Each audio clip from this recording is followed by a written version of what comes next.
शांति। ओम शांति। ओम शांति।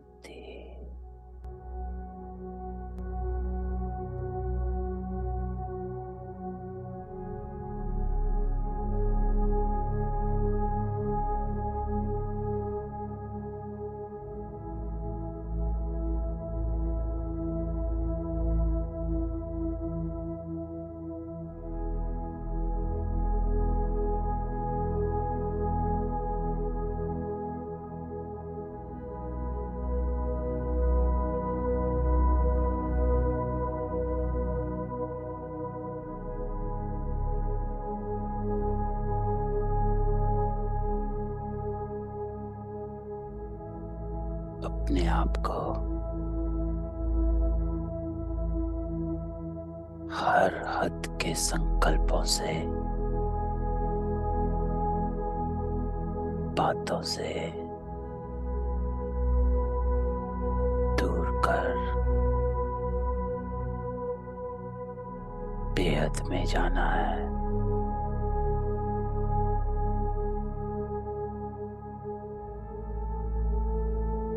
अपनी पहचान से, अपनी स्थिति को बनाना है।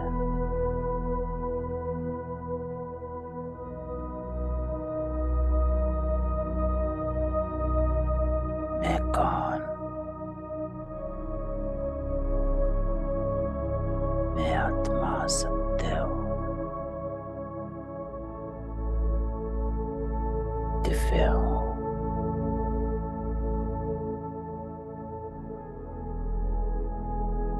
एक ज्योति हूँ।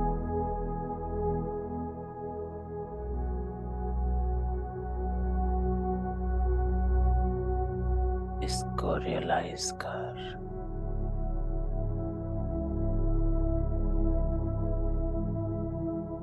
अपनी पवित्रता को रियलाइज कर।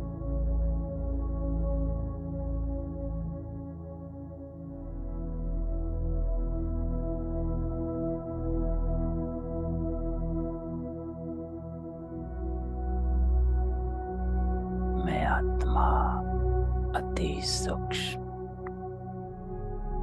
अपने को देख।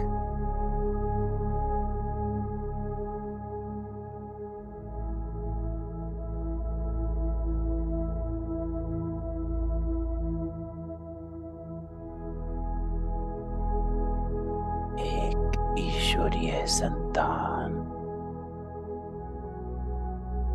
वो ईश्वर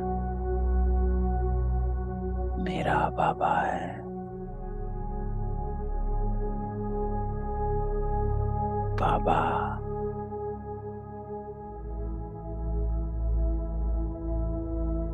वो रूहानी बाबा हम रूहों से मिलने आया।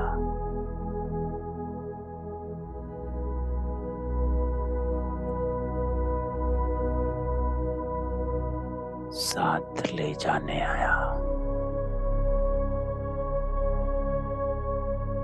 सत्य कर्म सिखलाने आया।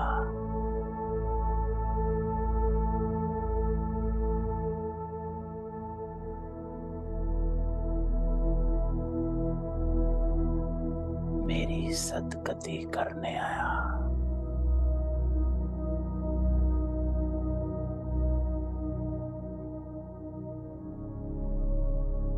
मेरा बाबा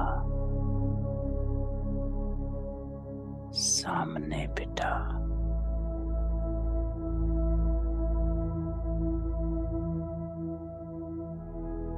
ज्ञान स्नान कराता है।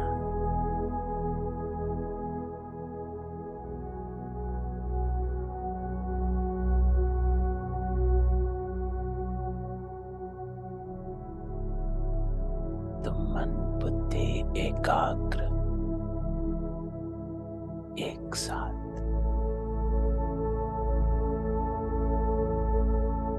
ऐसा अनुभव करो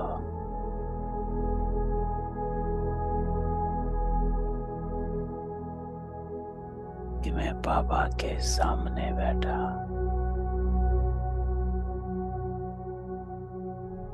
वो भी बिंदु,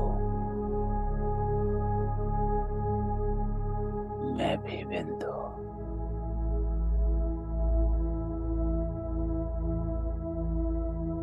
आज हमारा बाबा हमको क्या कहता है, तो चलें। एकाग्र बुद्धि, एकाग्र मन, बाबा के सम्मुख।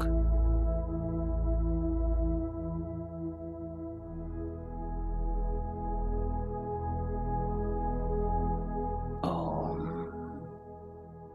शांति।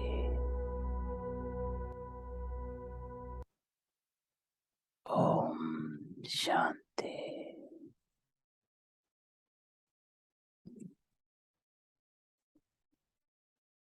6 अक्टूबर 2022।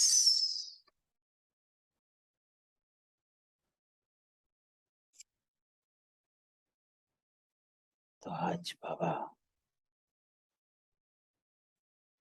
कहता, मीठे मीठे जरा भी गफलत की तो माया ऐसे हप कर ले भी जो ईश्वरीय संग से भी दूर चले जाएंगे। इसलिए अपनी संभाल करो, खबरदार रहो। तो आज बाबा सवेरे सवेरे पहली बात कहता है कि अटेंशन प्लीज।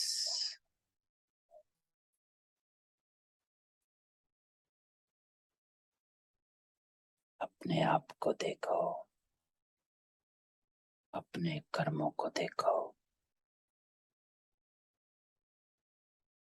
अपने संग को देखो। बाबा कहता, जरा भी गफलत की, सावधानी हटी, दुर्घटना घटी। तो बाबा कहता, जरा भी गफलत की तो माया पूरा हप कर लेगी।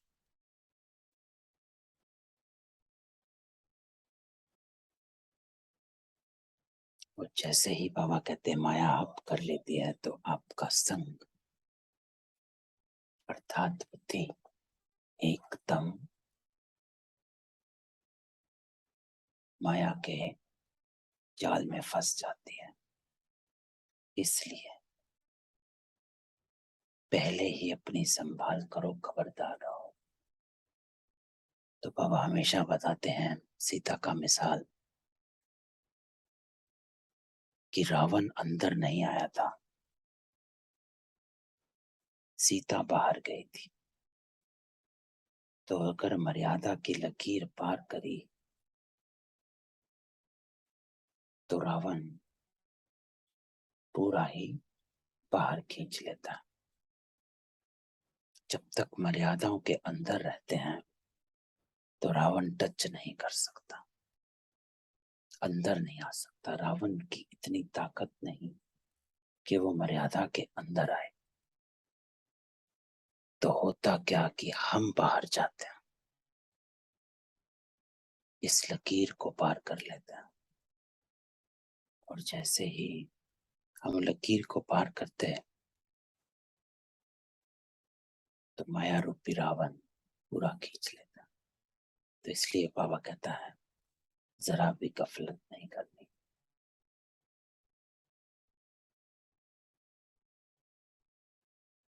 प्रश्न, आज का प्रश्न है, इस ईश्वरीय क्लास में बैठने का कायदा कौन सा है?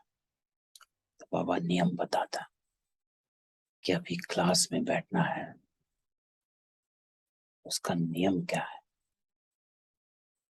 तो बाबा कहते हैं इस क्लास में वही बैठ सकता है जिसने बाप को यथार्थ पहचाना है।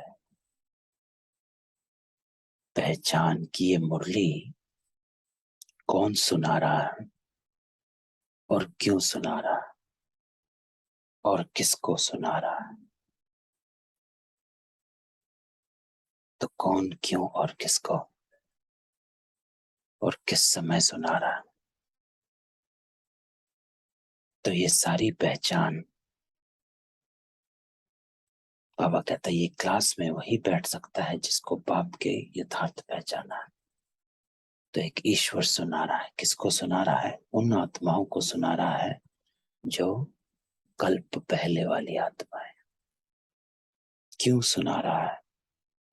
क्योंकि यही आत्माएं हैं जो सबसे पहले बाबा से बिछड़ी थी, सबसे पहले धरती पर आई थी और जिसको सबसे पहले वापस जाना है और फिर सबसे पहले वापस आना है। तो बाबा कहता है इस क्लास में वही बैठ सकता है जिसने बाबा को यथार्थ पहचाना। यहाँ बैठने वालों की अव्यभिचारी याद चाहिए।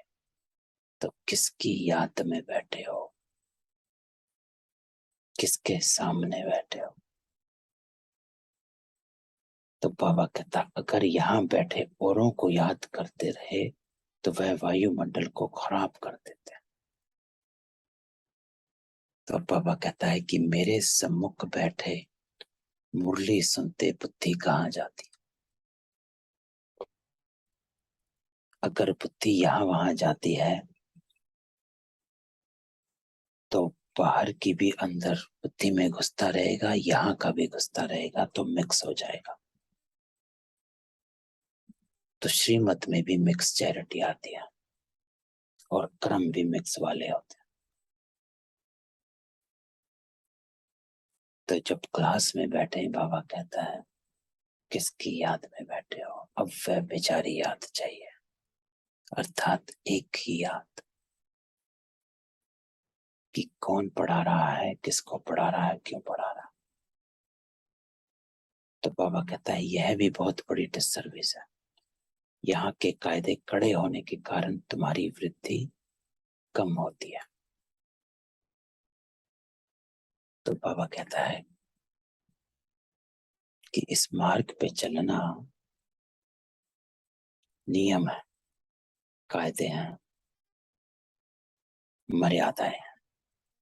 तो जितना मर्यादाओं पे चलते हैं उतना नियम पे रहते हैं। तो बाबा कहता है कि यहाँ के कायदे कड़े होने के कारण तुम्हारी वृद्धि कम होती है, अर्थात आत्माएं चली जाती। दूसरा प्रश्न, किस एक बात से बच्चों की अवस्था का पता पड़ता है? तो इम्पोर्टेंट क्वेश्चन है। तो बाबा कहता है इस रोगी भोगी दुनिया, आज बाबा नया शब्द देता, एक है रोगी दुनिया, अर्थात विकारों के रोग लगे हुए हैं। फिर दूसरा बाबा कहता है भोगी दुनिया, सब भोगना में पड़े हुए हैं, शरीर की भोगना, ये भी चाहिए वो भी चाहिए। तो बाबा कहता है इस रोगी भोगी दुनिया में कभी कोई पेपर आता और रोने लगते तो अवस्था का पता पड़ जाता। तुम्हें रोने की मना है। तो बाबा कहता है कि आप हो गॉडली स्टूडेंट। तो जब स्टूडेंट के सामने पेपर आता है तो अगर वो स्टूडेंट रोता है तो उसका एक ही रीजन होता है कि स्टूडेंट ने ठीक से पढ़ाई नहीं करी है और उसको पेपर आता नहीं है, और पेपर नहीं आता है तो वो स्टूडेंट रोता है। तो इस तरह बाबा भी कहता है कि इस रोगी भोगी दुनिया में अब ये दुनिया भी विकारी है और सब अपने अपने स्वार्थ भोगना में लगे हुए हैं। तो इस बात की पहचान, तो इस दुनिया में पेपर आता है तो पेपर भी विकारी होगा और स्वार्थी होगा। हर आत्मा अपने स्वार्थ की चल रही है। तो आपको पेपर आएगा, अगर आप रोने लगेंगे तो बाबा कहता है इसका अर्थ है आपने पढ़ाई को ठीक से पढ़ा नहीं। तो आपकी अवस्था का पता पड़ जाता है कि कितना परिपक्व हुए हैं, कितने पक्के हुए हैं। तुम्हें रोने की मना है, तो बाबा कहता है तुम्हें रोना नहीं है, तुम्हें पेपर को पास करना है। गीत, मुखड़ा देख ले प्राणी दर्पण में, कितना पाप है कितना पुण्य है तेरे जीवन में। तो चले बाबा के संग बैठ के बाबा का रिकॉर्ड सुनते हैं।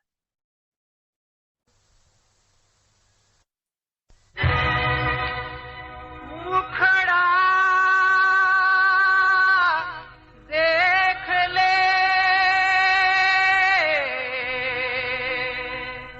देख ले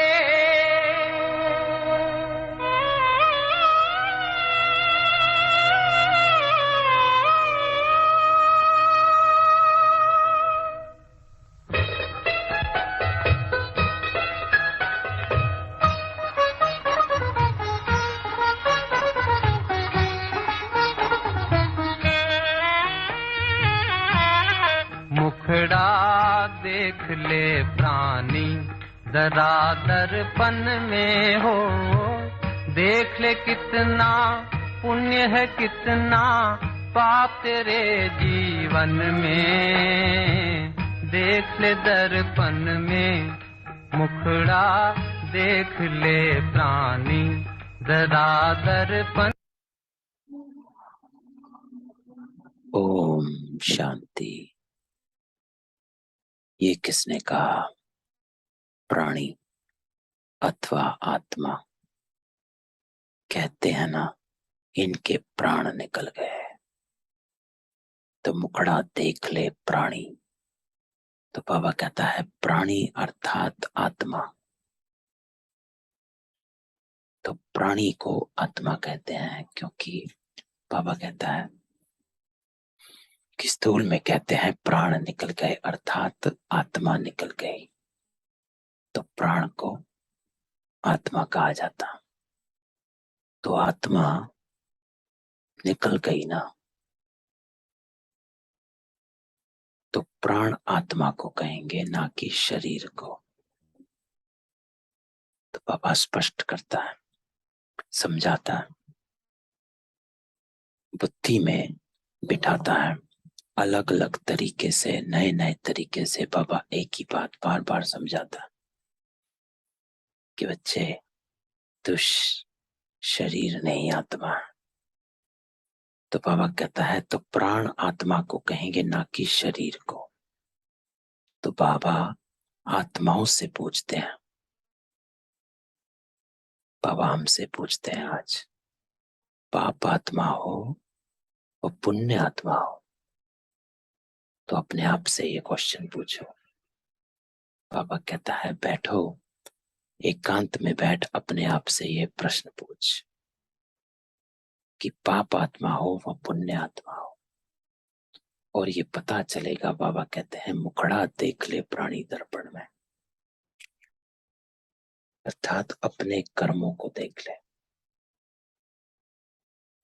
और तेरा कर्म रिफ्लेक्शन है आप कौन सी आत्मा हो।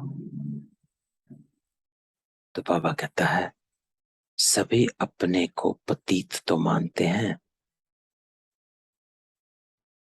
पूछता है बाबा, और ये इंपॉर्टेंट है। बाबा कहता है रियलाइज करना, जब तक अपने को पतित नहीं मानेंगे तब तक रियलाइजेशन नहीं होता, और जब तक रियलाइजेशन नहीं होता है तब तक चेंज नहीं होता।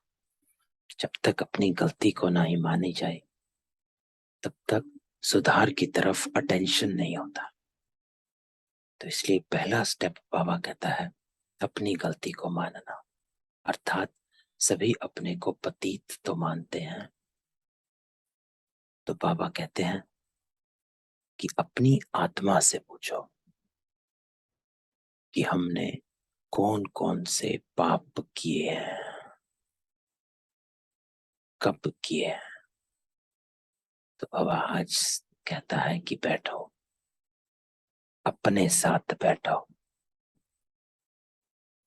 और अपनी आत्मा से पूछो कि हमने कौन कौन से पाप किए हैं, कब किए हैं। सारा चिट्ठा सामने आएगा। बाबा ने जो ज्ञान का दर्पण दिया है, उस दर्पण में अपने आप को देखो। तो बाबा कहता है पाप आत्मा तो सभी है ना, परंतु नंबरवार तो होते ही। तो बाबा कहते हैं पाप आत्मा भी नंबरवार है और पुण्य आत्मा भी नंबरवार। तो बाबा कहता तो नंबरवार पुण्य आत्मा कौन है, नंबर 1 पाप आत्मा कौन है? क्वेश्चन पे क्वेश्चन। बाबा कहता है नंबरवार पुण्य आत्मा कौन है और नंबर 1 पाप आत्मा कौन है? तो बाबा हमेशा कहता है कि जो नंबर 1 है पाप आत्मा, वो ही नंबर 1 पुण्य आत्मा बनती है। ब्रह्मा बाबा सबसे पतित और सबसे पावन बनेगा। तो कई बार क्वेश्चन उठता है कि ब्रह्मा बाबा कहाँ सबसे पतित है? वो तो जब लौकिक में थे तो भी अच्छे इंसान थे, बहुत मान था, दया दान का भावना थी, तो वो सबसे पतित कहाँ थे? तो बाबा कहता है कि नहीं, वो नंबर 1 पतित था। क्यों नंबर 1 पतित था, कैसे? क्योंकि बाबा कंपैरिजन करते हैं कि वो जो पहले पहले बार आया तो नंबर 1 पावन, अति प्योर, फर्स्ट नंबर की आत्मा श्री कृष्ण। तो जो फर्स्ट नंबर की आत्मा है, उस कंपैरिजन में ब्रह्मा बाबा को जब शिव बाबा आज देखते हैं तो वो नंबर 1 पतित देखते हैं कि कहाँ पहला जन्म और कहाँ ये 84वां जन्म। पहले जन्म के कंपैरिजन में ये लास्ट जन्म नंबर 1 पतित है। इसलिए बाबा ब्रह्मा बाबा को नंबर 1 पापात्मा कहते हैं in comparison to the first birth. तो बाबा कहता है भारत पावन था, अब पतित है। तो आज सभी मनुष्य मात्र माया के गुलाम बन गए हैं। तो माया के गुलाम अर्थात बाबा कहते हैं जो कुछ होता है माया अर्थ ही होता है। काम क्रोध लोभ मोह अहंकार, कहीं ना कहीं कोई ना कोई माया का रूप छुपा रहता है, विकार छिपा रहता है। तो बाबा कहता है आधा कल्प माया के गुलाम बनते हैं, फिर माया को गुलाम बनाते हैं, तब उन्हों को पुण्य आत्मा कहा जाता। तो बाबा कहता है कि द्वापर से अब तक विकारों के वश सर्व कर्म होते रहे,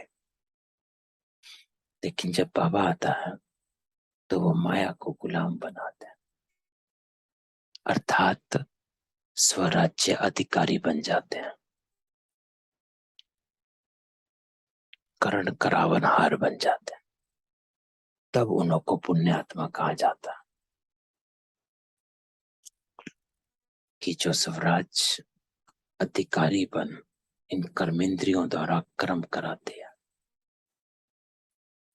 तो पांचों कर्मेंद्रियां और सूक्ष्म इंद्रियां, मन बुद्धि संस्कार, इन सभी को गुलाम बना कर्म कराती है, तब उन्हों को पुण्य आत्मा कहा जाता है। तो बाबा कहते हैं लक्ष्मी नारायण को भगवान भगवती कहा जाता है। वे अब कहाँ गए? सतयुग में सिर्फ लक्ष्मी नारायण तो नहीं थे, परंतु उनकी पूरी डायनेस्टी थी, उस समय के भारत को पावन कहा जाता था। क्यों? क्योंकि बाबा कहते हैं वहां दैवी गुण वाले मनुष्य थे। तो उस भारत को बाबा कहता है पावन कहा जाता था क्योंकि वहां दैवी गुण वाले मनुष्य थे। और अभी बाबा कहता है आसुरी गुण वाले मनुष्य। तो बाबा कहते हैं सर्व गुण संपन्न 16 कला संपूर्ण, तो पुण्य आत्मा ठहरे। फिर कहते हैं अहिंसा परमो धर्म, तो वह अहिंसक भी थे। 16 कला संपूर्ण, सर्व गुण संपन्न, मर्यादा पुरुषोत्तम, डबल अहिंसक। तो बाबा कहते हैं वो अहिंसक भी थे। तो हिंसा के दो अर्थ हैं। हिंसा माना किसका? घात करना, मारना। घात भी दो प्रकार का होता है, एक काम कटारी से मारना, दूसरा क्रोध से मारना। ये भी हिंसा है, इसलिए बाबा डबल अहिंसक कहते हैं कि एक काम कटारी और दूसरा क्रोध से मारना, घात करना। तो जो देवता थे वो डबल अहिंसक। इस समय बाबा कहता है सब पापात्मा कहते हैं ना, मुझ निर्गुण हारे में कोई गुण नहीं। तो नंबर वार होते हैं ना, परंतु है पापात्मा। तो पाप आता है तो पाप को पहचानना चाहिए। तो बाबा कहता है कि अब बाबा आया है, तो बाबा को पहचानना चाहिए। लेकिन उससे पहले अपना रियलाइजेशन कि हम सब पाप आत्मा है। किस कंपैरिजन में बाबा कहता है आप दैवी गुण वाले मनुष्य थे? उस कंपैरिजन में अपने आप को देखना है कि मैं नंबर 1, पहला जन्म मेरा संपूर्ण सर्व गुण संपन्न 16 कला संपूर्ण पुण्य आत्मा था।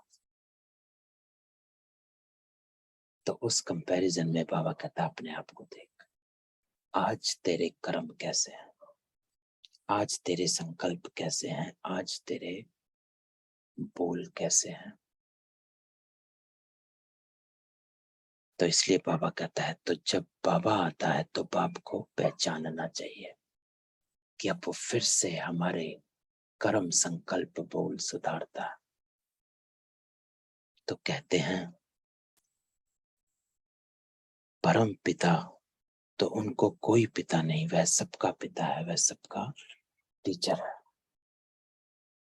तो परम पिता जो परम धाम में रहते हैं उनको कोई बाप नहीं है। तो बाबा कहता है पहचान। तो पहचान ये कि वो परम पिता है, सुप्रीम फादर। तो उनका कोई पिता नहीं है,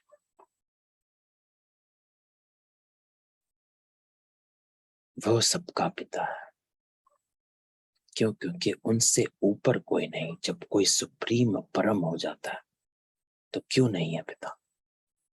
क्योंकि जब सुप्रीम परम हो जाता है कोई तो एट द टॉप, तो उसके ऊपर कोई नहीं रहता।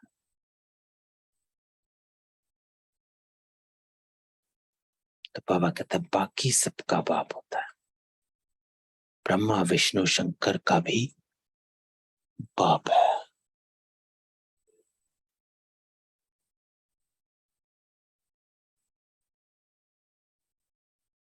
कहते हैं शिवाय नमः, तो बाप हुआ ना। तो बाबा कहता है कि ब्रह्मा विष्णु शंकर का भी बाप है, त्रिमूर्ति शिवा। कहते हैं शिवाय नमः, तो बाप हुआ ना। बाप पुनर्जन्म में नहीं आते हैं। तो यह है ईश्वर की पहचान।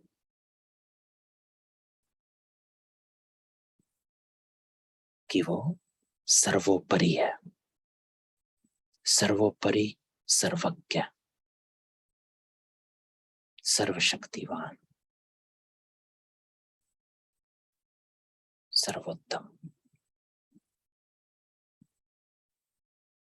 कि ईश्वर उसको कहा जाता है जो सर्वोपरि है, अर्थात इस जन्म मरण के चक्र से परे है। बाबा पुनर्जन्म में नहीं आते क्योंकि वो जन्म नहीं लेते। वो अवतरण, बाबा का अवतरण होता है।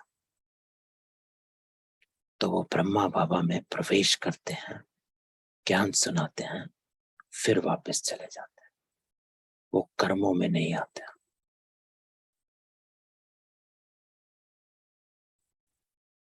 तो बाबा कहता है, बाबा पुनर्जन्म में नहीं आते कि अगर कर्म में आएंगे तो पुनर्जन्म लेना पड़ेगा, क्योंकि हिसाब किताब, एक भी हिसाब किताब बना तो पुनर्जन्म लेना पड़ता है। क्योंकि बिना पावन हुए आप परम धाम जा नहीं सकते। तो इसलिए बाबा पुनर्जन्म में नहीं आते। बाबा कहता है परंतु वह कल्प में एक बार जन्म लेते हैं। कहते हैं शिव जयंती, तो जन्म हुआ ना। शास्त्रवादी तो नहीं जानते हैं शिव कैसे जन्म लेते हैं। कहते हैं शिवरात्रि। रात्रि कौन सी? तो रात्रि में मनुष्य अंधकार वश धक्का खाते हैं। फिर भक्ति मार्ग में भी कहते हैं गंगा स्नान करो। तो बाबा कहते हैं कि शिव जयंती, शिवरात्रि। तो रात्रि कौन सी है? रात्रि वो जिसमें अज्ञान, अज्ञान अंधेर में मनुष्य भटक रहे हैं। उनको यही नहीं पता। बाबा कहते हैं कि हम कर क्या रहे हैं, हम दुखी क्यों हैं, हम भटक रहे हैं कि नहीं भटक रहे हैं, ये भी नहीं पता। तो बाबा कहता है फिर भक्ति मार्ग में भी कहते हैं गंगा स्नान करो। पाप धोने हैं तो गंगा स्नान करो, 4 धाम की यात्रा करो। यह करो तो धक्के खाए। ये हो गई रात कि पता नहीं है कि क्यों कर रहे हैं और स्नान करने से होता क्या है। अंधकार में भटके हुए हैं। तो बाबा कहता सत्युग त्रेता है धन, सत्युग में है सुख। वहां परमात्मा को याद करने की दरकार नहीं है। क्यों? क्योंकि वहां सुख है। तो सुख में बाबा को याद नहीं किया जाता है। तो बाबा कहता है, कहते हैं दुख में सिमरण सब करे, सुख में करे ना कोई। तो भक्त पाप का सिमरण करते हैं, साधना करते हैं तो पतित ठहरे ना। तो बाबा इंपॉर्टेंट बात बताता है इस लाइन में कि जो भक्त हैं, इसका अर्थ है वो दुखी है।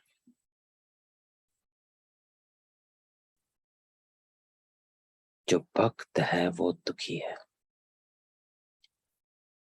क्योंकि भक्त बाप को सिमरण करते हैं। क्योंकि जो सुखी है, सुख में परमात्मा को याद करने की दरकार नहीं। तो कहते हैं दुख में सिमरण सब करें। तो भक्त बाप का सिमरण करते हैं, साधना करते हैं तो पतित ठहरे ना। इसका अर्थ है भक्त पतित है, कि वो भगवान को याद करते हैं। इसका अर्थ है वो पतित है, दुखी है। तो पतित भारत को ही कहेंगे, क्योंकि भारत ही पावन था। जब देवी देवता धर्म था, पवित्र आत्माएं थी। सत्युग में और धर्म होते नहीं।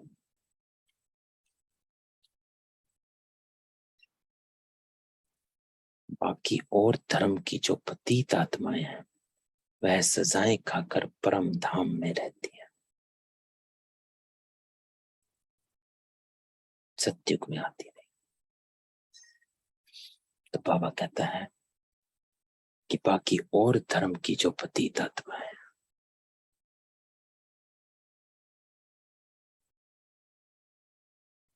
वे सजाएं खाकर परम धाम में रहती हैं, सत्युग में आती नहीं। तो जो सत्युग में आते हैं वो ही आत्माएं पावन बनती हैं। और कैसे पावन बनती हैं? जो बाबा ने कहा कि जब बाबा आता है तो बाप को पहचानना चाहिए ना, कि कौन आता है, क्यों आता है और क्या करता है। तो बाबा कहता है सत्युग में सुख शांति संपत्ति सब थी, वहां है ही प्रारब्ध।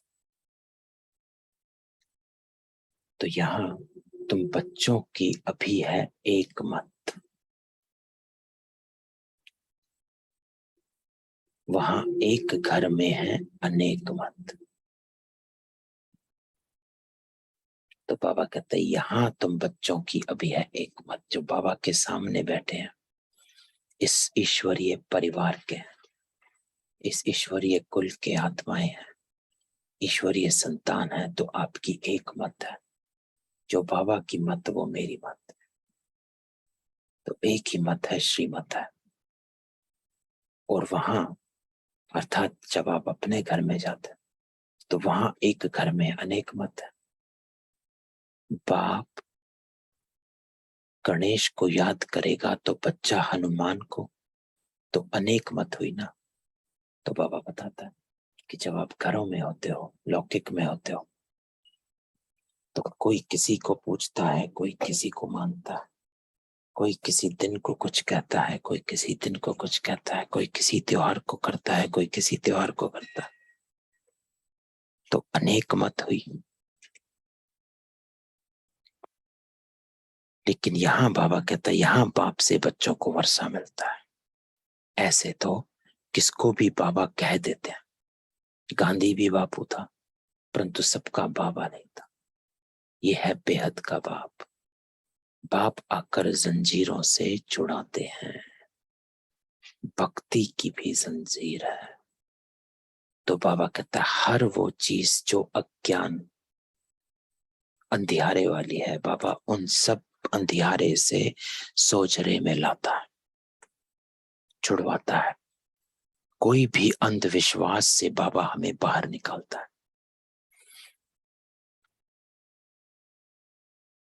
कि जो इस ज्ञान में आने से पहले किसी ने कुछ कहा वो करने लग गए। किसी ने कहा उस मंदिर में जाओ, वहां जाने लग गए। किसी ने कहा इस पंडित से मिलो, इससे मिलने लग गए। किसी ने कहा उसके पास जाओ, उससे मिलने लग गए। जिसने जो कहा सब जगह जाने आने लग गए। और इसका एग्जाम्पल आज मैं यहाँ देखता हूँ, जहां मैं आया हुआ हूँ। तो जिनके घर में रहता हूँ वो किसी को मानते हैं, तो उनकी माता किसी को मानती है, वो किसी को मानते हैं। और उनको कभी कोई फोन आता है तो वो उनकी बात भी सुन लेते हैं, तो वो भी करने लगते हैं। उन्होंने कहा अच्छा आज आप ये करो, वो करने लग जाते हैं। कल को फोन आता है अच्छा आप वहां जाकर ऐसा ऐसा ये चीज दान करके आओ, वो करने लग जाते हैं। तो अंधश्रद्धा है। तो जो बाबा कहता है उसको हम प्रैक्टिकल रूप में यहाँ देखते हैं तो अंधश्रद्धा है। और वो करते क्यों हैं? डर से करते हैं कि अब किसी ने कहा है तो अगर मैं नहीं मानूंगा तो कहीं कुछ गलत ना हो जाए।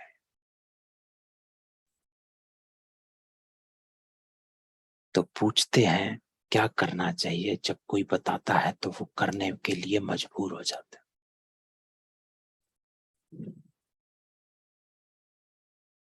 क्योंकि डर जाते हैं।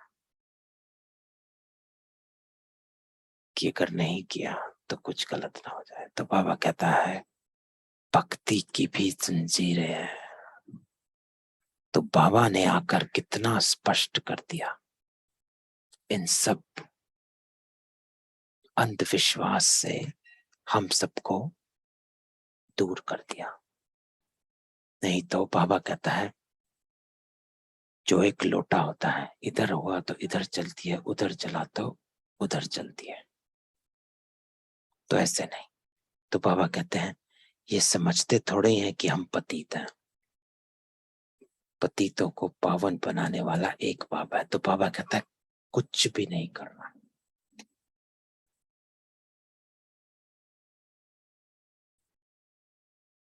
सिर्फ अपने को पावन बनाना है बस।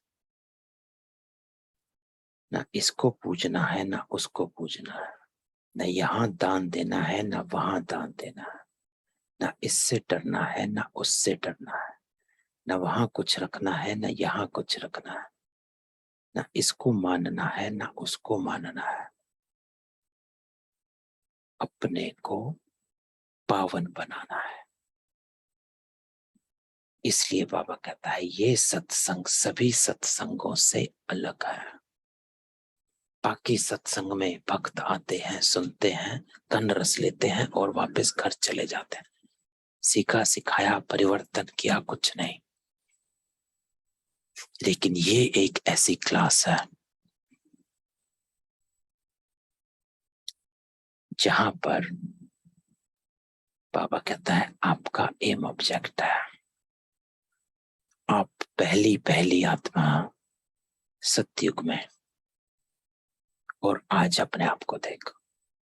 तो कुछ नहीं करना है, पावन बनना है। तो बाबा कहता है कि वे समझते नहीं कि हम पतित हैं। पतितों को पावन बनाने वाला एक बाबा है, तुम एक सत्य बाप को मानते हो बस। इसको बाबा कहता है कि बाबा को पहचाना है और सत्संग में जाओ तो कोई मना नहीं करेंगे। यहां तो बिल्कुल मना की जाती है ना। तो आज बाबा बताता है कि अंधविश्वास नहीं है, समझ है। तो बाबा कहता है यहां बिल्कुल मना की जाती है कि ऐसे ही कोई नहीं आ सकता है। जो कल भी बाबा ने कहा था जब तक संतान ना बने तब तक ज्ञान नहीं मिल सकता। तो जब तक बाप को नहीं जाना है तब तक क्लास में नहीं बैठ सकते। क्यों? क्योंकि जब तक याद नहीं तब तक लायक नहीं। क्योंकि यहाँ पर आए और सुना और चले गए वो बात नहीं है।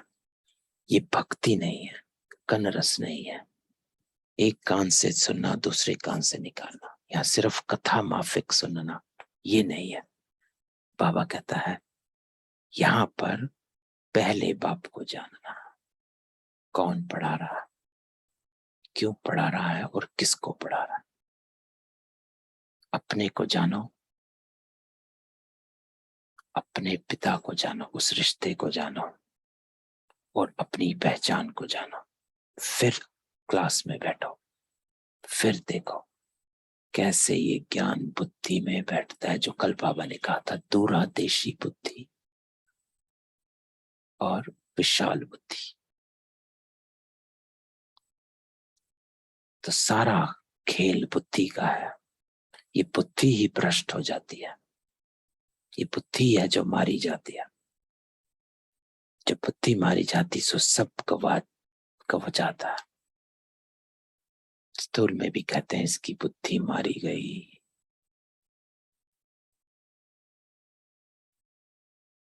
जो सब गवा दिया। तो बाबा कहता है ऐसे ही आपकी बुद्धि मारी गई थी, जो आपको आपने सतयुग में जो मिला सब गवा दिया था। अब फिर से बाबा हमको लायक बनाता है। तो बाबा कहता है माया ना लायक बना देती। कहते हैं मुझे निर्गुण हारे में कोई गुण नहीं, ये सब कहते हैं, गोया सब पतित है। ब्रह्मा विष्णु शंकर को भी गाली देते हैं। उन्हों की जैसे दृष्टि वैसी सृष्टि दिखाई पड़ती है। अगर यहाँ कोई बैठकर भी औरों को याद करता रहे तो वह बेचारी याद हो गई ना। तो बाबा कहता है किसकी याद में बैठे हो, किसके सामने बैठे हो। तो यहाँ बैठे हो तो बस एकाग्र रहना है। मैं कौन, क्यों बैठा हूं, कौन पढ़ा रहा है और क्या हो रहा है। तो कौन पढ़ा रहा, किसको पढ़ा रहा है और क्यों पढ़ा रहा है। तो बाबा कहता है भल याद पूरी रीति ठहरती नहीं है, क्योंकि माया बुद्धि योग तोड़ देती है। तो बाबा हमेशा कहता है कि बुद्धि योग, आपका जो योग है वो बुद्धि का योग है, क्योंकि बुद्धि ही आपको यहाँ से वहां ले जाती है। अरे वो करना था, ये करना था, लौकिक कामों में बुद्धि लेकर चली जाती है।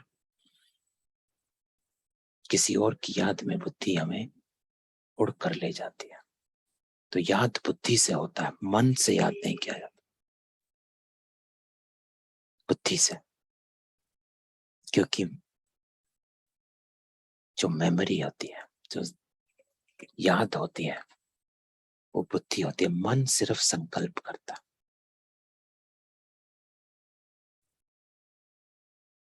तो बुद्धि योग बाबा कहता है माया बुद्धि योग तोड़ देती है। कि कोई ना कोई बात जो माया से कनेक्टेड हो, काम क्रोध लोभ मोह अहंकार, किसी के प्रति मोह है, बच्चों के प्रति मोह है, इधर से मोह है, उधर से मोह है, बुद्धि एकदम वहां ले जाएगी। बच्चों ने खाया नहीं खाया, स्कूल गए नहीं गए, ये किया वो किया, आए नहीं आए, आज फोन आया नहीं आया, माया बुद्धि योग तोड़ देती है। अभिमान, उसने क्या कहा था, इसने क्या कहा था, कल मेरा अपमान हुआ था, माया।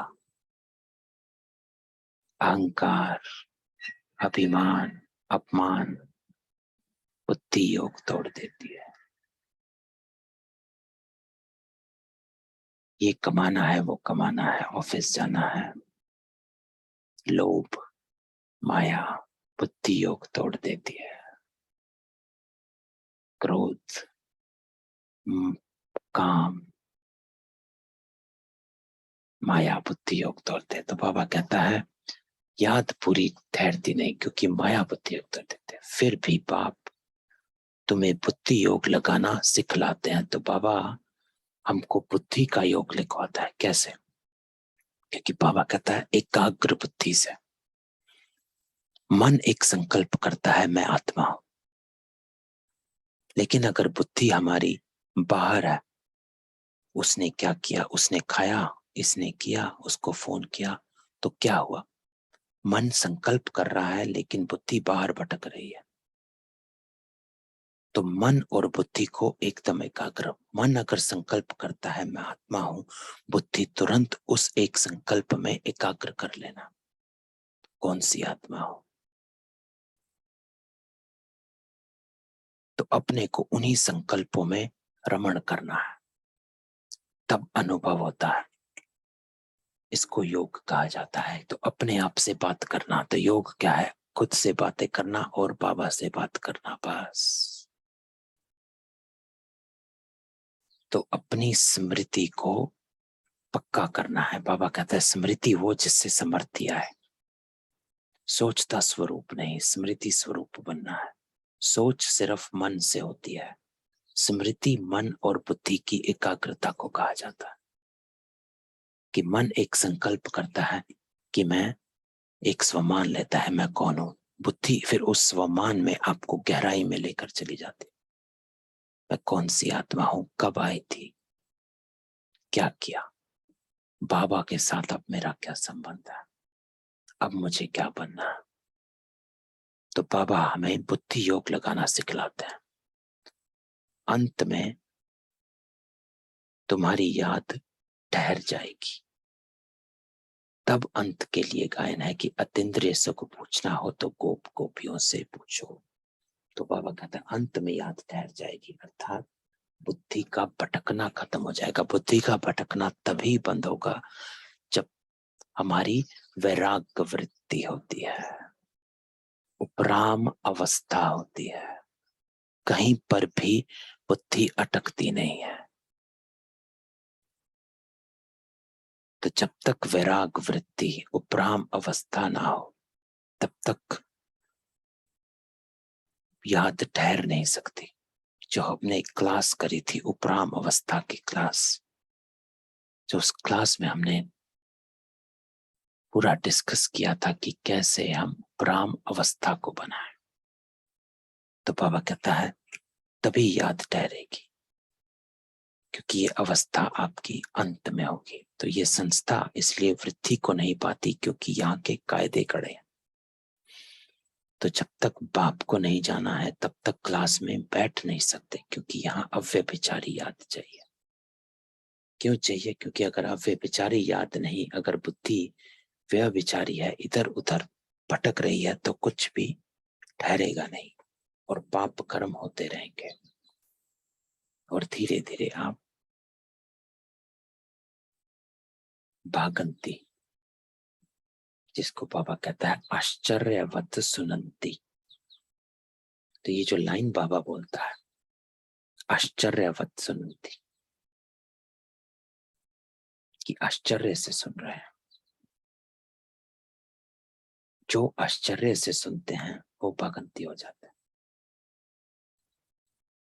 लेकिन जो समझ से सुनते हैं, बाबा को पहचान से सुनते हैं, उनको आश्चर्य नहीं होता, वो ज्ञान से सुनते हैं तो वो रह जाते। तो इसलिए बाबा कहता है अव्यभिचारी याद चाहिए। कोई सचखंड का मालिक नहीं बना सकता है, तुम सचखंड के मालिक बाप द्वारा बनते हो। अब तो झूठ खंड है, कहते हैं ना, झूठी काया झूठी माया झूठा सब संसार। तो आधा कल्प ऐसे ही चलता।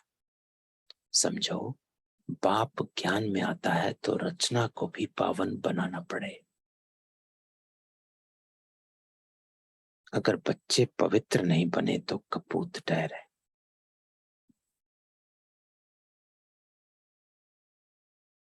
घर में अगर एक पवित्र बने दूसरा ना बने तो झगड़ा हो पड़ता है। इसलिए मनुष्यों का हृदय विदीर्ण होता है।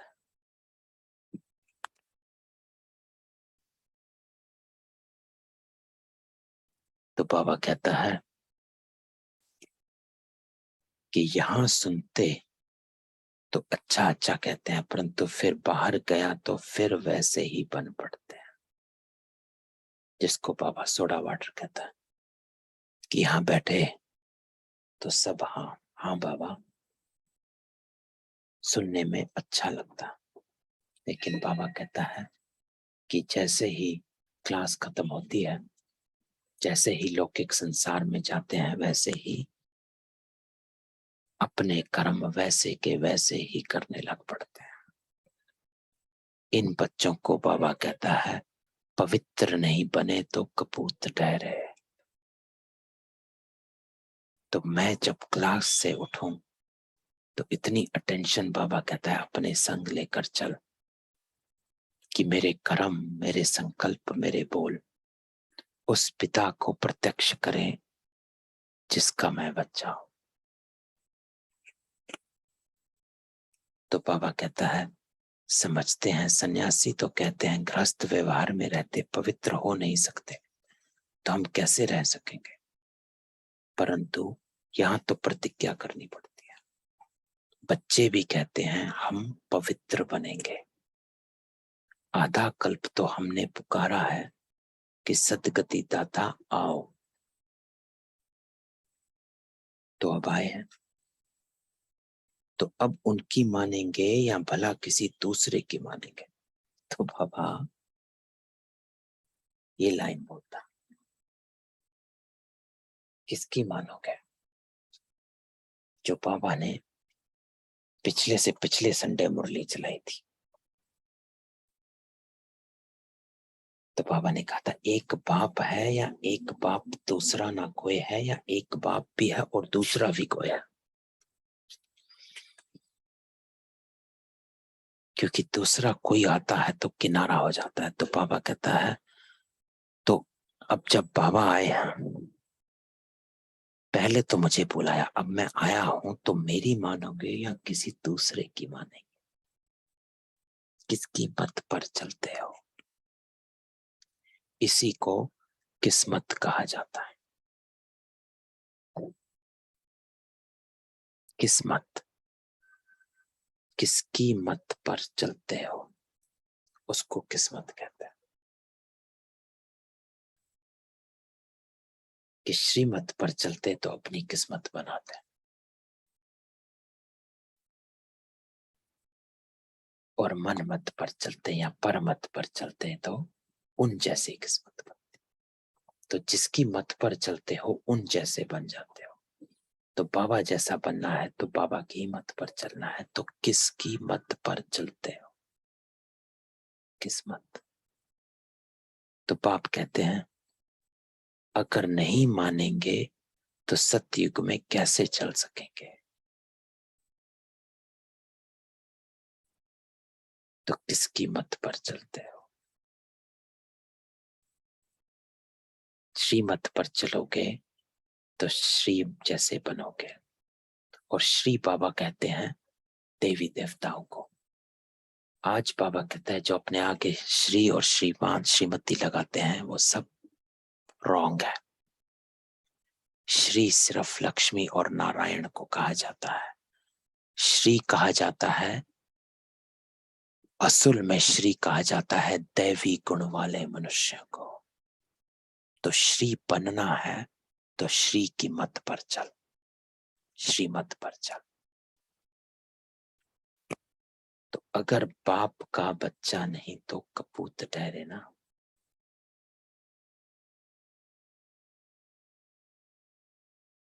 फिर ठहर नहीं सकेंगे। तो बाबा कहता है अगर कर्म तेरे वैसे के वैसे रहे तो ज्यादा देर ठहर नहीं सकेगा इस ज्ञान।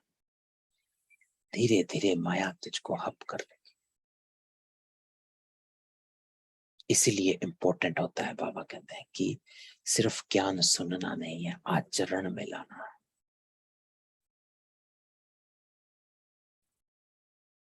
ब्राह्मण बने ब्रह्मचारी बनना है, अर्थात आचरण ब्रह्मा बाबा जैसा। क्योंकि बाबा कहता है अगर कपूत ही रहे तो ठहर नहीं सकेंगे, उनका रहना मुश्किल हो पड़ेगा। क्यों? क्योंकि कर्म वैसे के वैसे हैं तो बुद्धि धीरे धीरे बाहर निकाल देती है। आश्चर्यवत सुनंती और भागंती हो जाती।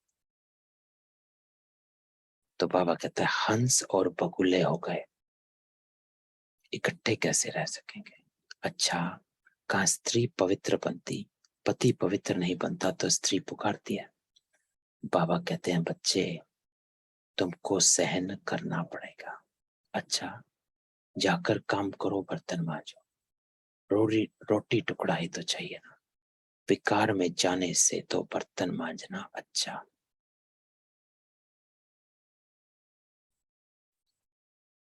तो इस बात को बांध लेना, जो बाबा कहता है विकार में जाने से अच्छा तो बर्तन मांजना अच्छा। तो मैं क्यों, बाबा कहता है अपने कर्म को देख कि क्यों गलत कर्म करना है। अगर सहन करना पड़े तो सहनो,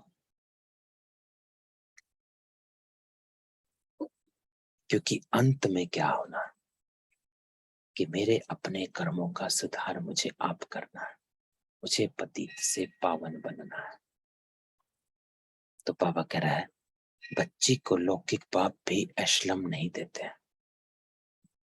वह भी कहेंगे हमने तेरा हाथ इसलिए बांधा है विकार में जाना पड़े, परंतु पारलौकिक बाप कहते हैं दे दान तो छूटे ग्रहण। तो 5 विकारों का दान दो तो ग्रहण उतरे। चंद्रमा मुआफिक 16 कला संपूर्ण बन जाएंगे। तो बाबा कहता है ग्रहण में दान क्यों देते हैं? जब ग्रहण लगता है तो भारत में तो ये परंपरा है, जब ग्रहण लगता है तो दान देते हैं। तो बाबा कहता है कि 5 विकारों का दान दो तो ग्रहण उतरे, चंद्रमा मुआफिक 16 कला संपूर्ण बन जाएंगे। तो शिव बाबा को ज्ञान सूर्य कहा जाता है, लेकिन ब्रह्मा बाबा को ज्ञान चंद्रमा कहा जाता है। और उसके पीछे रीजन आज बाबा बताता है।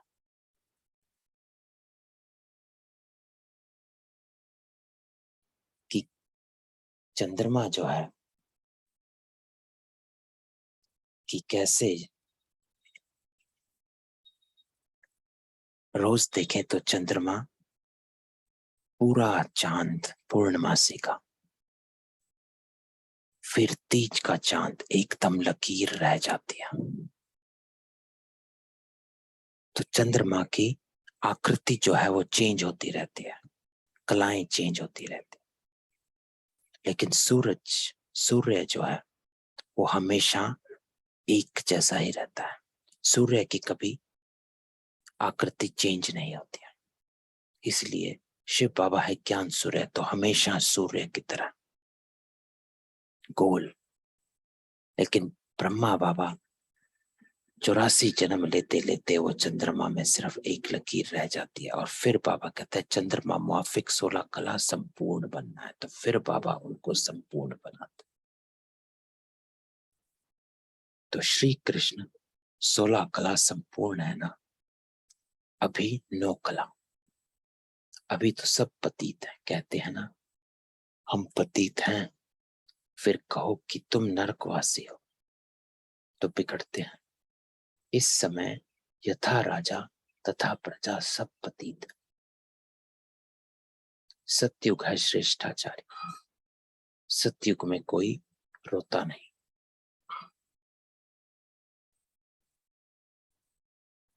तो तुमको यहां भी रोने का हुक्म नहीं।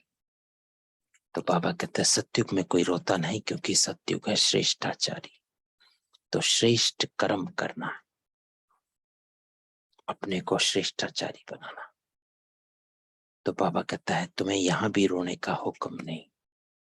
रोते हो गोया अवस्था की कमी है। तो ये लाइन आज बाबा की सीख है कि रोते हो गोया अवस्था की कमी है।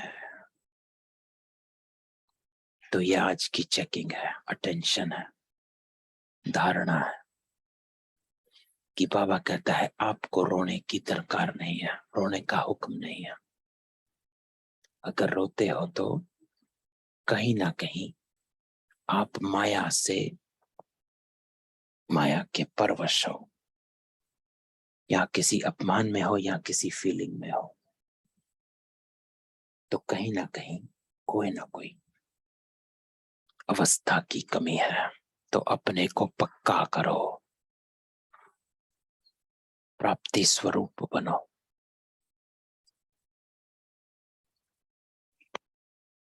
तो बाबा कहता है अवस्था की कमी है इसलिए रोते हैं। तो रोना नहीं है, आत्मा में शक्ति की चेतना को जागृत करना है। एक्टिवेट योर कॉन्शियसनेस, इसको योग कहा जाता है।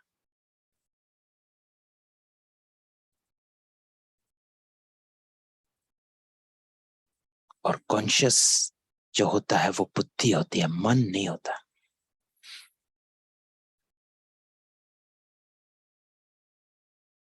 तो अपनी कॉन्शियसनेस को एक्टिवेट करना कि मैं कौन हूं, स्मृति को एक्टिवेट करना।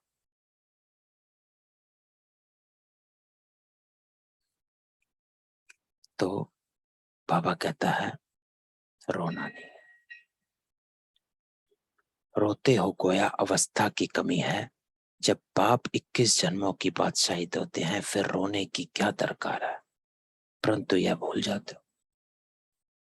क्या भूल जाते हो? बाबा कहते हैं ये भूल जाते हो कि ये रोगी दुनिया है, भोगी दुनिया है। दूसरी बात जो याद रखनी आज की धारणा की, बाबा कहता है कि ये इम्पोर्टेंट है याद रखना कि ये रोगी दुनिया है, भोगी दुनिया है। तो आप इस दुनिया से एक्सपेक्ट क्या कर रहे हो?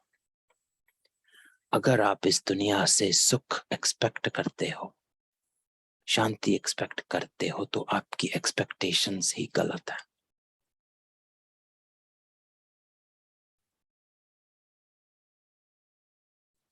तो अपनी एक्सपेक्टेशंस को पहले सेट करो, जांचो, परखो।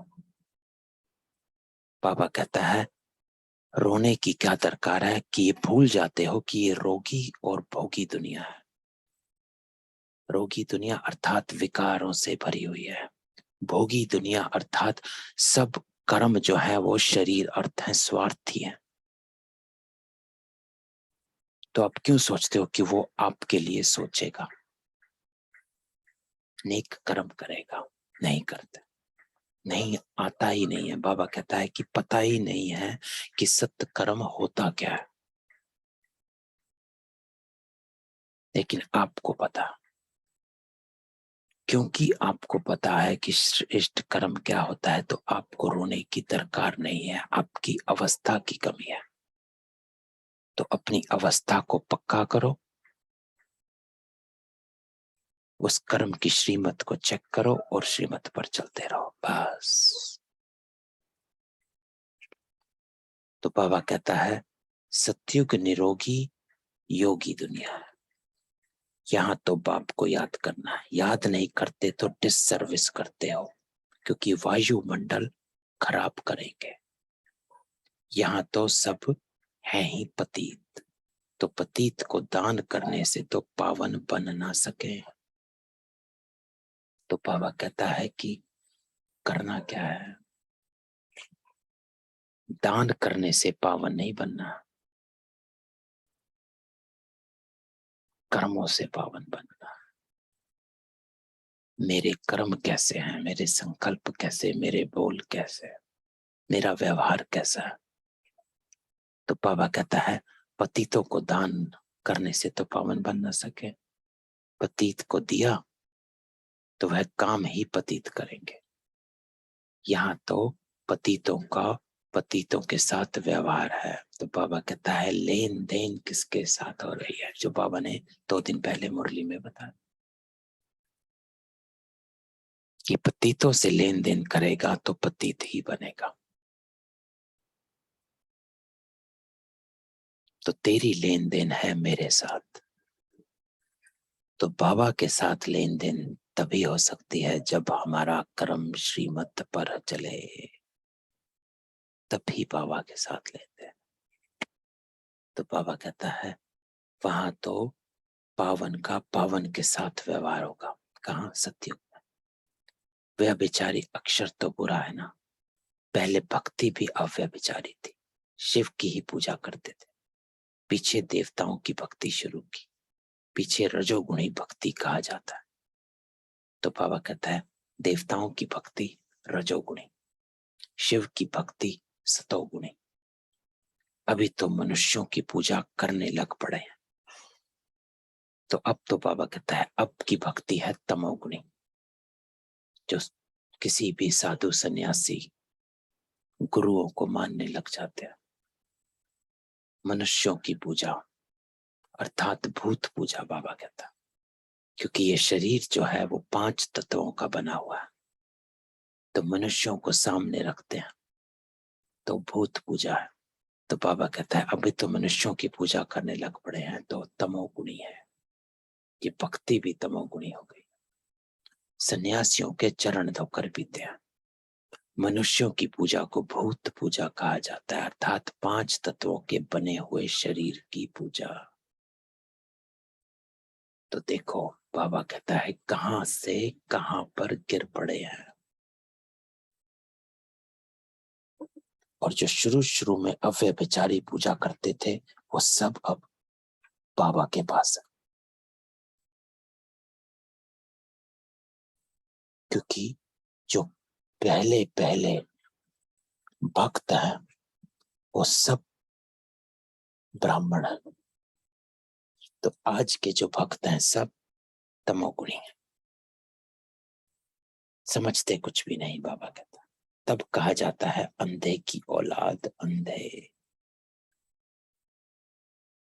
तो ये जो महाभारत में था अंधे की औलाद अंधे, ये कोई धृतराष्ट्र को नहीं, दुर्योधन को नहीं, लेकिन बाबा कहता है कि अज्ञान अंधेरे में आपके लौकिक पिता भी और आप भी सब, तो अंधे की औलाद अंधे हैं।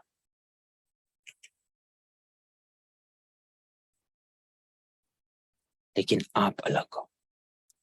तुम कौन हो? तुम हो सज्जे की औलाद सज्जे। तो एक होता है अंधे और एक होते हैं सज्जे। सच्चे जो होते हैं दोनों आंखों वाले, स्पष्ट। ज्ञान अंजन सतगुरु दिया, अज्ञान अंधेर विनाश। तो बाबा कहता है तुम हो सच्चे की औलाद सच्चे। तो वह अंधेरे में धक्के खाते रहते हैं, कहते हैं गुरु ब्रह्मा गुरु विष्णु गुरु शंकर। यह भी कहना रॉन्ग है। विष्णु तो है सत्युग में रहने वाला, वह तो अपनी प्रारब्ध भोगते हैं। बाकी है ब्रह्मा गुरु, जो बाबा ने कल भी कहा था।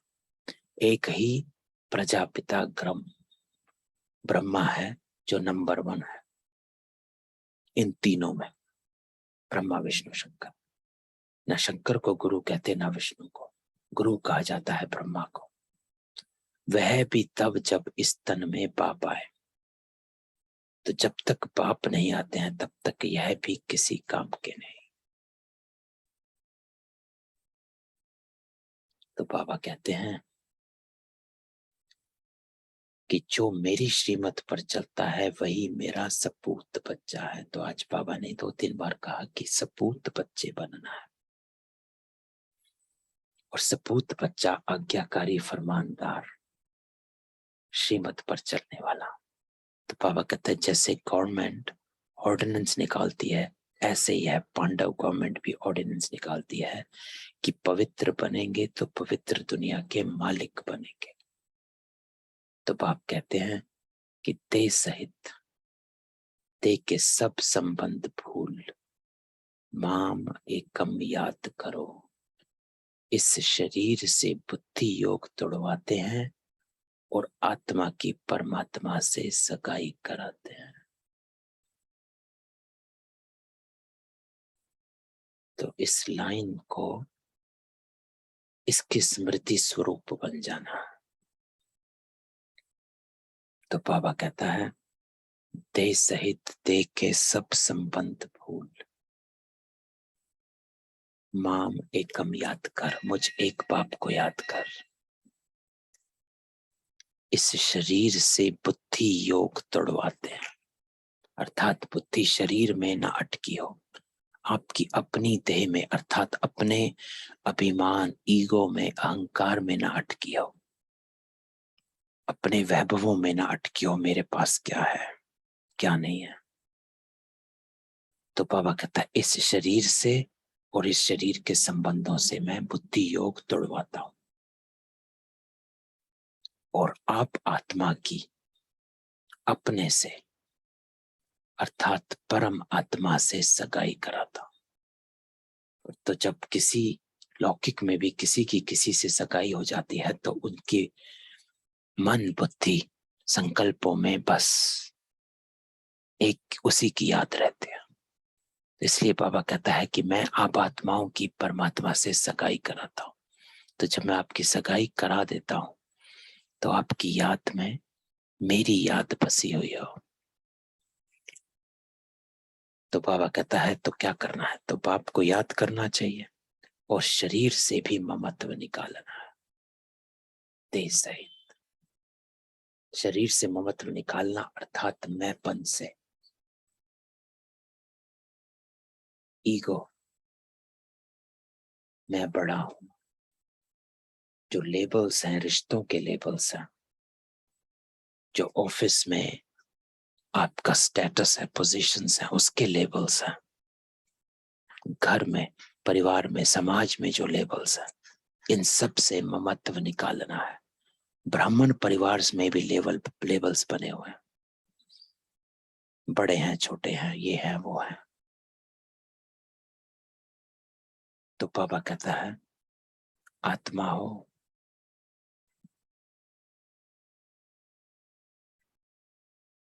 तो हर तरफ से ममत्व निकालना है।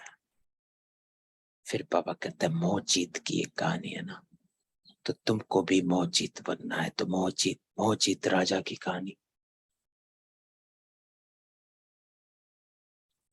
तो तुमको भी मोह जीत बनना है।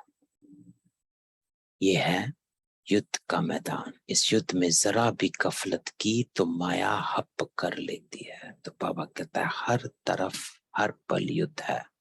क्यों? क्योंकि ये रोगी दुनिया है और भोगी दुनिया है। तो जिस दुनिया में तुम रहते हो आसपास सब रोगी और भोगी हैं, तो ये युद्ध का मैदान है। तो जरा भी गफलत की तो माया हप कर लेती है। कहते हैं कि गज को ग्राह ने पकड़ा। कोई ऐसी बात नहीं कि गज अर्थात हाथी कोई पानी में गया ग्राह ने पकड़ लिया, नहीं, ये यहाँ की बात है। अच्छे अच्छे महारथी हैं, बहुतों को समझाते भी हैं, सेंटर्स भी संभालते हैं, लेकिन अगर, अब बाबा बात बताता है अटेंशन, कि अगर उन्होंने भी जरा गफलत की तो माया हप कर लेती है। तो बाबा कहता है कि ये नहीं है कि आप संपूर्णता को प्राप्त हो गए हो। This is a constant and continuous process. जब तक जीना है तब तक पढ़ना है। तो रोज मुरली को धारणा में लेकर आ जाना है। जब मुरली सुनते हैं तो अपनी स्मृतियों को इमर्ज कर देना है कि मैं कौन हूं, और ऐसा अवस्मृति को अपने साथ सारा दिन रखना है कि कोई भी संसारिक बातें, बाहर की बातें, इस दुनिया की बातें, रोगी और भोगी दुनिया की बातें मुझे टच ना कर सके, प्रभाव ना डाल सके, मुझे अटका ना सके। तो ऐसे बाबा कहता है अपने आप को पक्का करना है, क्योंकि जरा भी गफलत की बाबा कहता है तो माया हप कर लेती है। ऐसा हप करती है जो पाप के संग से ही भगा ले जाती है। तो आपका बुद्धि का संग इधर से उधर चला जाता। तो बाबा कहता अटेंशन। पुरानी दुनिया में चले जाते हैं तो ये बात, नई दुनिया में रहते हो कि पुरानी दुनिया में चले जाते हो, संगम युग पर रहते हो या कल युग में चले जाते हो, तो अपने आप से पूछना है। तो बाबा कहता है इसलिए बड़ी संभाल रखनी पड़ती है, क्योंकि माया से बॉक्सिंग है और ये बिल्कुल समझने की बात है।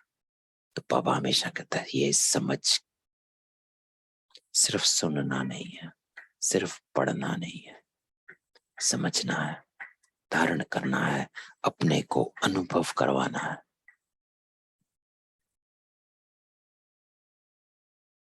सिर्फ सत सत करने की बात नहीं है। अब ये नहीं कहना है मुरली अच्छी है, पॉइंट्स अच्छे हैं। तो बाबा कहता है सिर्फ सत सत करने की बात नहीं है, धारणा में लाना है, समझना है, अपने पर अटेंशन रखना है, अपने को बचा कर रखना है। तो बाबा कहता है सत सत तो भक्ति मार्ग में करते हैं कि फलाना नाक से पैदा हुआ, यह भी सत, हनुमान पवन से पैदा हुआ, हाँ जी सत। तो बाबा कहता है ये तो भक्ति है, जहां सब कुछ सत सत करते हैं, हाँ ये भी ठीक है, हाँ वो भी ठीक है, वह तो सब है भक्ति मार्ग की बातें। लेकिन आप कौन हो? ज्ञानी हो। यहाँ तो ज्ञान की बातें हैं जो धारण करना है। तो बाबा कहता है ज्ञान अर्थात समझ अर्थात धारणा। अगर आप ज्ञानी तो आत्माएं हो तो धारणा स्वरूप हो, भक्ति तो आत्माएं हो तो सिर्फ बोलना, सुनाना स्वरूप, बोलना स्वरूप, सोचता स्वरूप। तो बाबा कहते क्या करना?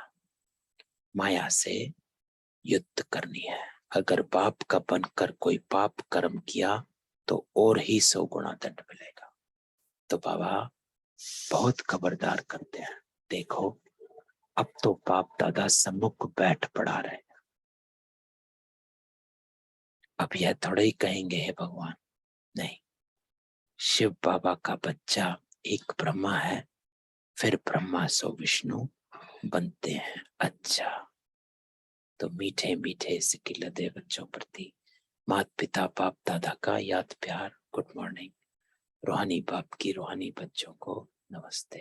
हम रूहानी बच्चों की रूहानी बाप दादा को याद प्यार, नमस्ते और गुड मॉर्निंग।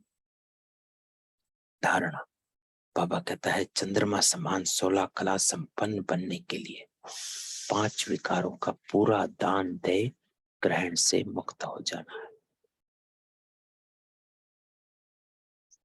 दूसरा, बाप का बनकर कोई पाप कर्म नहीं करना है। शरीर से भी महत्व निकाल मोहजीत बन जाना है। तो बाबा कहता है अपने कर्मों को देख, मुखड़ा देख ले प्राणी दर्पण में। वरदान, बाबा कहता है अपनी श्रेष्ठ दृष्टि वृत्ति द्वारा सृष्टि का परिवर्तन करने वाले विश्व के आधार मूर्त भव। तो बाबा आज हमें वरदान देता है विश्व के आधार मूर्त भव, अर्थात आप आधार हो पूरे विश्व के परिवर्तन का। लेकिन उसके लिए आपकी दृष्टि श्रेष्ठ, आपकी वृत्ति श्रेष्ठ। जब दृष्टि और वृत्ति, क्योंकि जैसा परसेप्शन, जैसा दृष्टिकोण होगा वैसा, जैसा आपका नजरिया होगा उसी एंगल से आप इस चीजों को देखते हो। क्योंकि आप साधारण आत्माओं की तरह हर चीज को नहीं देखते हो, आप हर चीज को त्रिकालदर्शी बनकर देखते हो। तो आपकी दृष्टि श्रेष्ठ और वृत्ति श्रेष्ठ। तो जब दृष्टि और वृत्ति श्रेष्ठ होगी तभी सृष्टि का परिवर्तन होगा। तो बाबा कहते हैं आप बच्चे विश्व की सर्व आत्माओं के आधार मूर्त हो, क्योंकि आपको परिवर्तन को देखकर विश्व का परिवर्तन होगा। कैसे होगा? क्योंकि जब आप संपूर्ण बन जाएंगे तो बाबा कहते हैं आपको इस धरती पर मैं ला नहीं पाऊंगा, आपके लिए मुझे पावन सृष्टि चाहिए। तो जब आप संपूर्ण बन जाएंगे तो मुझे सृष्टि को संपूर्ण पावन बनाना पड़ेगा। तो इसी को बाबा कहते हैं आप आधार मूर्त हो।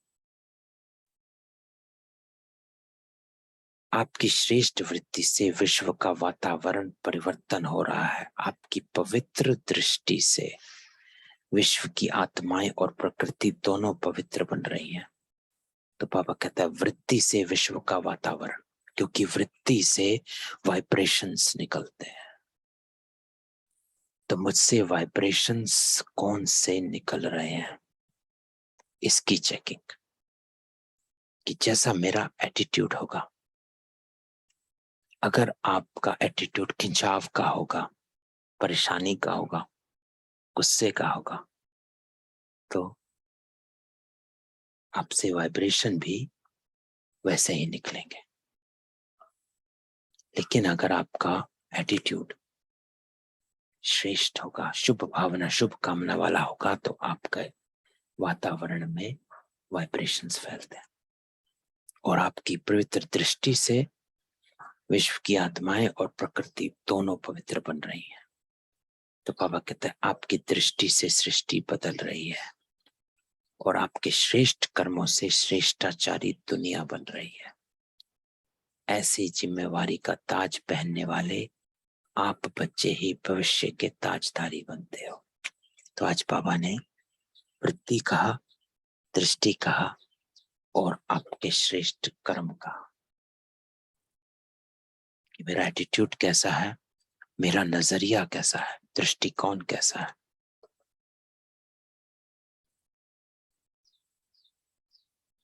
परसेप्शन कैसा है, और आपके कर्म कैसे हैं।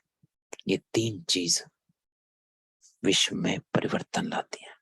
स्लोगन, न्यारे और अधिकारी बनकर कर्म करो तो कोई भी बंधन अपने बंधन में बांध नहीं सकता। तो बाबा कहता है एक तो डिटैच रहो और दूसरा अथॉरिटी वाले रहो, न्यारे और अधिकारी। तो जितना डिटैच रहेंगे और जितना अथॉरिटी वाले रहेंगे उतना आपका कर्म बंधनों से मुक्त रहेगा। तो ओम शांति। ये थी आज की बाबा की मुरली। तो आज की मुरली तो बड़ी, बाबा ने बड़ी सीख दी। बाबा कहता है कि कोई भी गफलत नहीं करनी है, बाबा को पहचाना है। तो क्लास में बैठने का अर्थ आज बाबा बताता है कि बाबा को पहचानना अस्तार्थ कौन पढ़ाता है, किसको पढ़ा रहा है और क्यों पढ़ा रहा है। तो पर्सनलाइज कर लेना है, मैं और बाबा, बस वो मुझको आज क्या कहता है। और फिर बाबा कहता है अपनी अवस्था, रोना नहीं है, इंपॉर्टेंट बात। बाबा कहता है रोते हो तो अर्थात अवस्था की कमी है। तो अपनी अवस्था को पक्का करना है। और फिर बाबा बताता है कि ये रोगी और भोगी दुनिया है। तो ऐसे इस दुनिया से एक्सपेक्ट क्या कर रहे हो। तो ये बात हमेशा काम में आती है, कार्य में आती है कि मेरी एक्सपेक्टेशंस ही मुझे फीलिंग्स में लाती है। जब मेरी एक्सपेक्टेशंस ही राइट सेट होंगी तो फीलिंग्स नहीं आती है। आपकी जो एक्सपेक्टेशन एक बाहर वाले से होगी वो एक घर वाले से नहीं होगी। घर वाले से आप ज्यादा एक्सपेक्ट करते हो। एक राह पर चलते हुए कोई बाहर वाला कुछ कह देता है, आपको बुरा नहीं लगता। लेकिन वही बात एक घर वाला कह देता है तो आपको टच हो जाता है। क्यों? एक्सपेक्टेशंस। तो एक्सपेक्टेशंस बहुत बड़ा रोल प्ले करती हैं हमारे संस्कारों को, कर्मों को सुधारने के लिए, हमारी अवस्था को बनाने के लिए। क्योंकि हमारी अवस्था ऊपर नीचे हो जाती है जब हम फीलिंग्स में आ जाते हैं। और फीलिंग्स में आना होता है हमारी एक्सपेक्टेशंस के अकॉर्डिंग नहीं होता है। और बाबा कहता है आपने एक्सपेक्टेशंस ही गलत सेट करी हुई है। तो आज पापा कहता है ये है रोगी दुनिया और भोगी दुनिया। तो सब विकारी हैं और सब स्वार्थी हैं। आपको क्या करना है ये आपको तय करना है। पाप आत्मा से पुण्य आत्मा बनना है। ठीक है। तो ओम शांति। सबको अनम्यूट करता। किसी का कोई क्वेश्चन हो?